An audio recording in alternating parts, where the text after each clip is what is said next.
গুন্ডাদের দিয়ে খগেন মুর্মুর মত তাকে মারতে চাওয়া হয়েছে। জগদ্ধাত্রী পুজোর পর ডান্ডাহাতে এলাকায় আসবেন বিস্ফোরক মন্তব্য শুভেন্দুর। দক্ষিণ 24 পরগনা জেলার একাধিক জায়গায় নানা রকম কর্মসূচি নিয়ে বিরোধী দলনেতা শুভেন্দু অধিকারী আজ 11টা নাগাদ প্রথমে মথুরাপুর খুঁটির বাজার এলাকায় আসেন। সেখানে শাসক দলের সমর্থকেরা তাকে ঘিরে ধরে গো ব্যাক স্লোগান এবং বিক্ষোভ দেখান।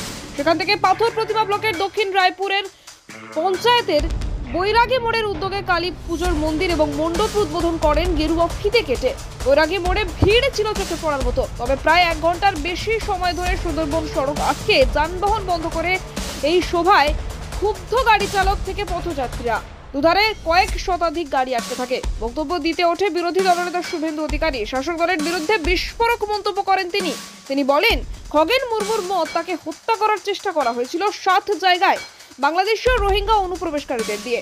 তার গতিপথ আটকাবার চেষ্টা করা হয়েছে এবং হত্যা করার চেষ্টা করা হয়েছে। তিনি বলেন, বাংলাদেশি মুসলমানদের দিয়ে তৃণমূল করিয়েছে।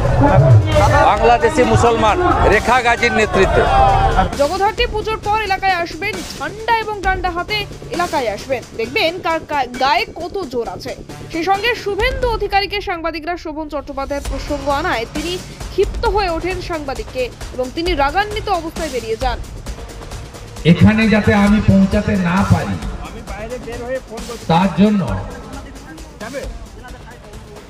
দক্ষিণ 24 পরগনা জেলা পরিষদের ছাপ্পা মেরে জেলা পরিষদের জেতা রেখা গাজীর নেতৃত্বে আমাকে মোট 7 জায়গায় বাধা দেওয়া হয়েছে। ভারত সরকার এবং স্বরাষ্ট্র দপ্তর আমাকে একটি বুলেট প্রুফ গাড়ি দিয়েছেন, নইলে আজকে আদিবাসী নেতা সাংসদ খগেন মুর্মুকে যেভাবে আপনারা রক্তাক্ত দেখেছেন একইভাবে আমাকেও রক্তাক্ত দেখতেন এবং এখানে আমার আশা পৌঁছানো হতো না। লালপুর মাদ্রাসার সামনে যে হামলাটি ঘটেছে 7 জায়গায় করেছে, কম বেশি চোখে না দেখলে বিশ্বাস করতে পারবেন না। এদের এত রাগ কেন?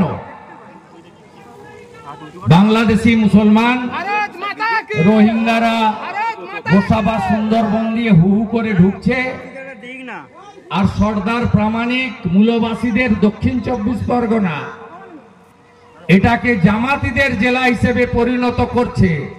আমরা যাতে ধ্বজ নিয়ে ওং লিখে স্বস্তিক চিহ্ন লিখে ঢুকতে না পারি তার ব্যবস্থা।